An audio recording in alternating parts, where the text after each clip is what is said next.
तो गाइज कैसे हो आप सभी। तो आप सभी ने इस वीडियो को देखना आरंभ कर दिया है क्योंकि आपको बिहार इंजीनियरिंग में एडमिशन चाहिए। तो इस वीडियो में हम सारी बातें करेंगे कि बिहार की जो इंजीनियरिंग कॉलेज है उसमें एडमिशन के लिए आपको क्या सब करना पड़ेगा, यूजीसी काउंसलिंग कैसे करें और फॉर्म कब से भराएगा। ये हमारी बात जो पूछ रहे थे कमेंट में कुछ लोग, कुछ स्टूडेंट्स पूछ रहे थे कि फॉर्म कब से भराएगा यूजीसी काउंसलिंग के लिए। आपको पता ही होगा कि बिहार इंजीनियरिंग में एडमिशन के लिए आपको यूजीसी का काउंसलिंग कराना पड़ता है और जे मेंस का रिजल्ट आ ही चुका है। तो क्योंकि सारी चीज़ें जे मेंस के रिजल्ट के बाद ही होती हैं, क्योंकि जे मेंस के रिजल्ट के आधार पर आपका बिहार के इंजीनियरिंग कॉलेज में एडमिशन होता है। और बिहार इंजीनियरिंग में कुछ दिक्कतें भी हैं और इसके लिए मैंने यहाँ पर रियलिटी ऑफ बिहार इंजीनियरिंग की बारे में लिखा है। मैंने बहुत सारे वीडियोज़ बनाए हैं, इस बार मैंने बहुत कम वीडियो बनाए हैं। तो कोशिश करूँगा कि बहुत सारी वीडियोज़ फिर से बनाऊँ इस बार और अपलोड करूँ, जिससे आप लोगों को एक सही दिशा मिल सके बिहार इंजीनियरिंग में एडमिशन से रिलेटेड। ठीक है, क्योंकि यहाँ ना परसेंटाइल उतना मायने नहीं रखता है, बस कुछ कॉलेज के लिए परसेंटाइल मायने रखता है, बाकी कॉलेजेस के लिए कोई परसेंटाइल मायने नहीं रखता है कि आपका कितना परसेंटाइल है। बहुत कम परसेंटाइल में भी आपका एडमिशन हो जाता है, जैसे 20-25 परसेंटाइल है ना, वहाँ पे पर भी एडमिशन हो जाता है। कौन सा ब्रांच लेना चाहिए इस पर भी डिपेंड करता है कि आपको कौन सा ब्रांच मिलेगा और कौन सा कैटेगरी से आते हैं आप। ठीक है, जाति भी डिपेंड करता है कि आप कौन सी जाति से हैं, इस पर भी सारी रिजर्वेशन है। तो और 33% रिजर्वेशन गर्ल्स के लिए भी है। तो गर्ल्स की जनसंख्या इस बार से ज़्यादा हो रही है। 2023 में भी जनसंख्या ज़्यादा थी गर्ल्स की, क्योंकि रिजर्वेशन के कारण उनको अच्छे कॉलेज मिल जा रहे थे पहले ही। ठीक है, तो अब बात करते हैं बिहार इंजीनियरिंग एडमिशन में यूजीसी काउंसलिंग के बारे में। तो देखिए, यूजीसी का जो काउंसलिंग होगा आपको अगले महीने से फॉर्म भराना स्टार्ट हो जाएगा, अगले महीने से, क्योंकि उसमें भी टाइम लगता है। पहले फॉर्म भराएगा, फॉर्म भरने के लिए आपको 10 से 15 दिन लगता है, 10 से 12 दिन आपको फॉर्म भरने के लिए दिया जाएगा। ठीक है, और उसके बाद आपका फिर आपका रैंक कार्ड निकलेगा। चूँकि जेमेंस का अगर रिजल्ट निकल चुका है तो सारी चीज़ें जल्दी होगी, क्योंकि सेशन लेट चला। आपका जो एडमिशन होना था वो आपका फरवरी मार्च तक ही एडमिशन हो जाना था, जो कि सारे कॉलेज में हो जाता है, फरवरी मार्च तक एडमिशन हो जाता है। लेकिन आपका जो एडमिशन अभी तक जून जुलाई चल रहा है, जून से पहले एडमिशन नहीं होगा, जून से पहले एडमिशन नहीं होगा, क्योंकि जो 8वां सेमेस्टर का जो अभी जो फाइनल ईयर में स्टूडेंट्स हैं वो लोग अभी फाइनल ईयर में गए नहीं हैं, मतलब 8वां सेमेस्टर में गए नहीं हैं, 8th सेमेस्टर में। अभी वे लोग 7वां सेमेस्टर में ही हैं और 8वां सेमेस्टर तक उनको जाने में जून लग जाएगा। जून तक वे लोग एग्ज़ाम दे के वे लोग निकल जाएंगे। तो वैसे एडमिशन तो पहले भी हो जाता है, निकले वो बाद में है, लेकिन एडमिशन पहले भी, जब पिछले साल क्या हुआ था कि एडमिशन पहले हो गया था और बाद में उन लोगों का एग्ज़ाम हुआ था। तो इस बार भी वैसा ही हो सकता है।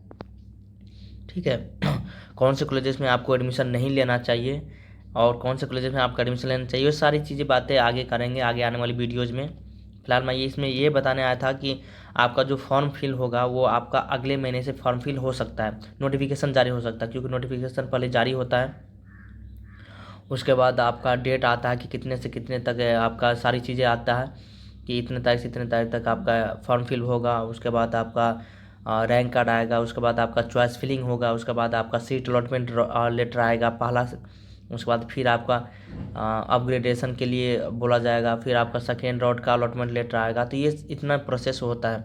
उसके बाद फिर आपको एडमिशन के लिए 3 दिन का समय मिलता है कि 3 दिन के अंदर आपको एडमिशन कराना होगा कॉलेज पे जाके। अगर आपका सीट अलॉटमेंट लेटर आ चुका है तो सारे प्रोसेस के बारे में बताऊंगा। ये प्रोसेस जो होता है अभी, सारे प्रोसेस के बारे में मैं बताऊंगा। तो आप वीडियो आप मेरा देखते रहिएगा और कोई भी डाउट हो तो कमेंट करते रहिए।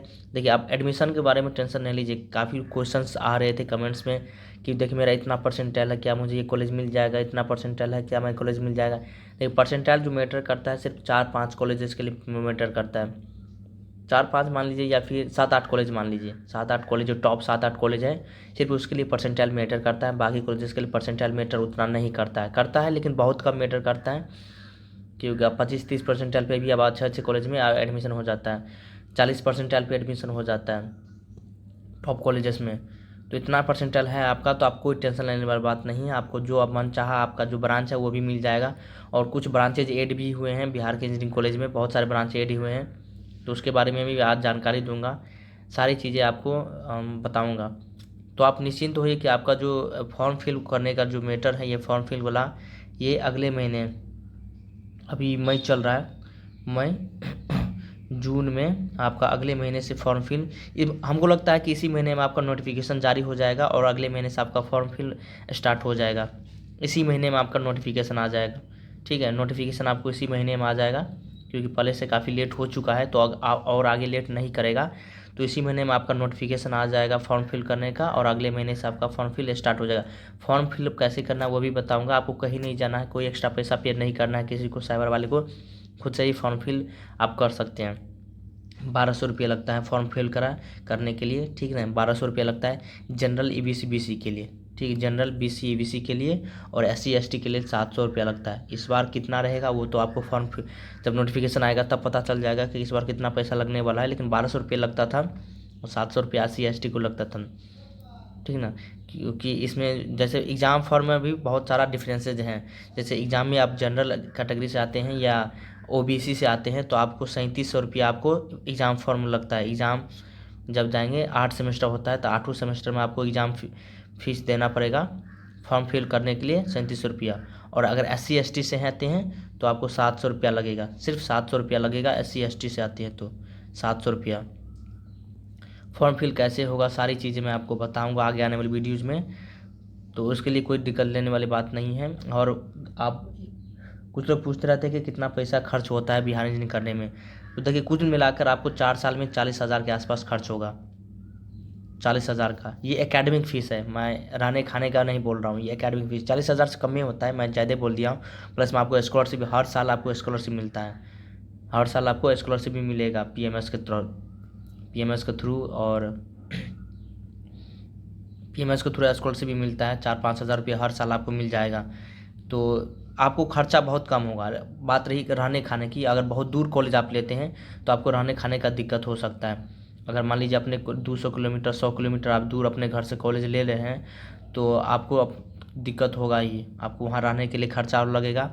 इसलिए कोशिश कीजिएगा कि अपने एरिया में ही कॉलेज ले, अपने घर के अगल बगल को अगर कॉलेज है, क्योंकि सभी ज़िला में कॉलेज है। 38 ज़िला है तो बिहार में 38 ज़िला में कॉलेज हैं, तो आसपास अपने आसपास ही कॉलेज लेने का प्रयास कीजिएगा।